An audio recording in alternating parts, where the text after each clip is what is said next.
Есть странное желание стать невидимым, просто чтобы проверить, кто заметит твое исчезновение. Мы убеждаем себя, если отступить назад, тишина станет сигналом, громким, требовательным звонком, который докажет нашу значимость. Но тишина обычно громко звучит только для того, кто ее создает. Все начинается в комнате, где кажется достаточно тихо, никаких ссор, никаких хлопков дверью, просто привычный фон жизни. Двух людей в одном пространстве. Свет от экрана, пауза в разговоре, воздух неподвижен. Все выглядит нормально. Но внутри тела датчики сканируют пространство, ждут знака, который скажет: тебя видят. Ты можешь сидеть, идти или листать ленту, но все твое внимание приковано к пространству между тобой и ими. Это ощущается как физическая громкость, тяжесть, как натянутая нить. Ты держишь один конец и ждешь, когда почувствуешь напряжение с другой стороны. И вот наступает этот момент. Это ощущается как отвержение. Ты, наконец, решаешься заговорить, делишься чем-то незначительным, мыслью, шуткой или просто показываешь на что-то за окном. Это маленькое предложение связи, робкий шаг навстречу, и они пропускают это. Они что-то мычат в ответ, не поднимая глаз, или сразу переводят тему на что-то практичное. Это воспринимается как отказ, даже если никто не имел этого в виду.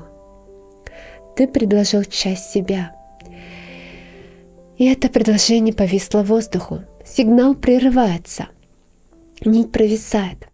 Твоя нервная система считывает это, и как подтверждение твоего худшего страха. Меня слишком много. Здесь дистанция начинает растягиваться. С одной стороны, отстраняющийся чувствует удар стыда. Чтобы остановить боль, ты хватаешься за контроль, ты решаешь замолчать. Ты отворачиваешься, ты бросаешь свой конец каната. С другой стороны, партнер чувствует, как натяжение пропало, воздух становится разряженным. Они поднимают взгляд, начинают фразу и останавливаются, задают вопрос, который обрывается на полусловие. Отстраняющийся видит в этом колебании, безразличие. Ты отступаешь дальше. Партнер чувствует холод. Их неуверенность превращается в раздражение. Это становится циклом. Один отстраняется, чтобы быть в безопасности. Другой давит, чтобы убедиться, нить становится длиннее и тоньше. Ты говоришь себе, что ты просто самодостаточен. На мгновение это кажется благородным. Ты чувствуешь себя героем сложного романа, слишком глубоким, чтобы тебя поняли, но со стороны ты выглядишь просто холодным. Ты бросаешь канат, потому что отчаянно хочешь, чтобы они подняли его и притянули тебя обратно. Ты ждешь. Мы называем это личным пространством, но проверяем телефон так, будто он должен нам денег. В этой тишине ты прокручиваешь цикл заново. Ты перечисляешь каждый раз, когда они тебя не замечали. Ты представляешь конфронтацию. В твоей голове идеальное освещение. Твои аргументы безупречны. Ты произносишь идеальную речь о своей обиде, и в твоем воображении они наконец замолкают. Они наконец задают правильный вопрос. Ты заслуживаешь быть услышанным, но прямо сейчас в зрительном зале только ты.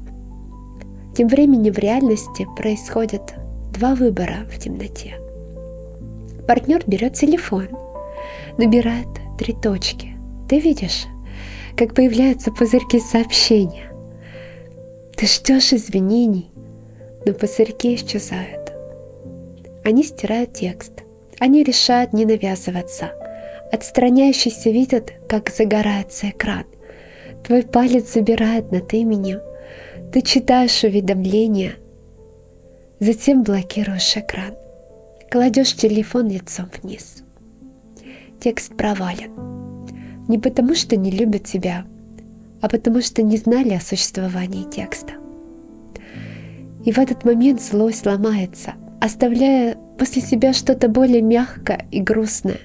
Ты понимаешь, что молчание не сделало тебя загадочным, оно просто сделало тебя одиноким.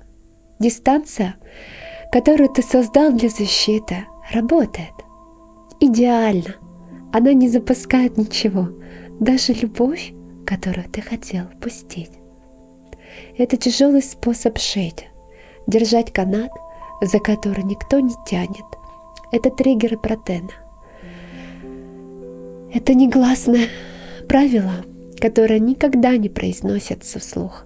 Если я исчезаю, ты должен прийти и забрать меня. Все начинается с триггера, упущенного момента связи. Твоя защита включается, чтобы уберечь тебя от стыда. Быть просто проигранным. Просить о том, что тебе нужно снова, кажется слишком уязвимым для тебя. Отстранение кажется сохранением достоинства.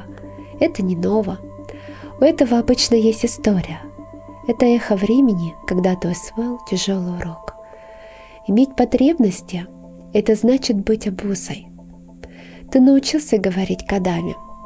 Ты научился тому, что тишина – это единственный способ кричать, не боясь обвинений в твой счет. Однажды это сработало, но сейчас цена слишком высока. Ты получаешь именно то, чего пытаешься избежать, ведя себя отстраненно, чтобы проверить. Если им дело, ты создаешь ту дистанцию, которой боишься.